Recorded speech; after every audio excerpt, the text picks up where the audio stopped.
Hello යාළුවනේ කොහොමද ඉතින්?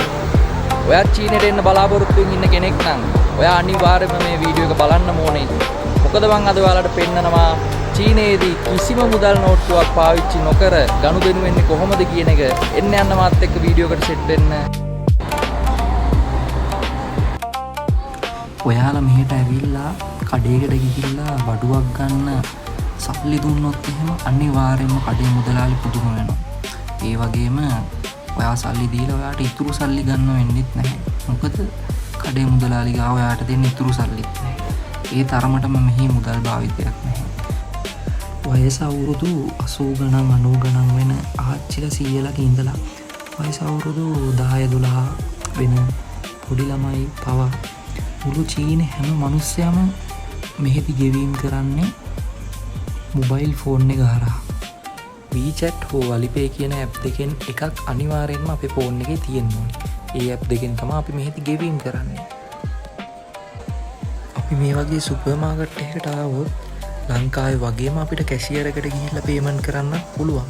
එහෙම නැත්නම් අපිට සෙල්ෆ් පේඩ් කරගන්න පුළුවන්. ඒක ගොඩක් ලේසි. මම අද ඔයාලට පෙන්නන්නේ කොහොමද අපි සෙල්ෆ් පේඩ් කරන්න කියලා. බලන්න යාළුවනේ පොලිමේ බලන් ඉන්න දෙයක් නෑ. ආවා ගෙව්වා ගියා. එහෙනම් මම පේ කරන්න යන්නේ. මේ පේ කරන්න හරිම ලේසි. ඇප් එක ගත්තා. QR code එක ස්කෑන් කරලා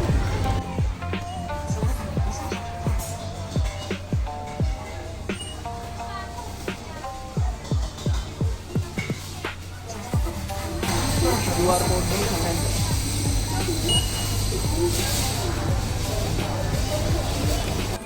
අපි දැන් යමු මොන හරි බොන්න ගන්න. ඔයාලා හැමෝම මේ කඩේ දන්නවා. මේ දවස්වල මේ කඩේ ලංකාවේ ගොඩක් ප්‍රසිද්ධයි. මෙතන තියෙන ස්ක්‍රීන් එකෙන් අපිට කැමති දේ තේරුවා. ආයෙත් මෙතන තියෙන මැෂින් එකට ඇප් එකේ QR එක අල්ලලා ස්කෑන් කරලා සල්ලි ගෙවන්න තියෙන්නේ. චීනයේදී ලොකු කඩයක්ද පොඩි කඩයක්ද කියලා නැහැ. ගනුදෙනුවක් සිදුවන හැම තැනකම මෙන්න මේ වගේ QR කෝඩ් තියෙනවා. මේවා හරහා තමයි අපි ගනුදෙනු සිද්ධ කරන්න ඕනේ. ඉතින් යාළුවනේ හරිම පහසුයි ගනුදෙනු සිද්ධ කරන්න මෙහෙදී. මේ දවස්වල ලංකාවෙත් ලොකු කතා බහක් ඇති වෙලා තියෙනවා ඩිජිටල් කරණය ගැන. ඉතින් යාළුවනේ ඔයාලා මොකද හිතන්නේ? මේ වගේ ඩිජිටල් කරණය වුණොත් ඒක හොඳයිද? ඔයාලගේ අදහසත් පහලින් කමෙන්ට් කරන්න යමුද? එහෙනම් යාළුවනේ අපි තවත් වීඩියෝ එකකින් සෙට් වෙමු. bye bye.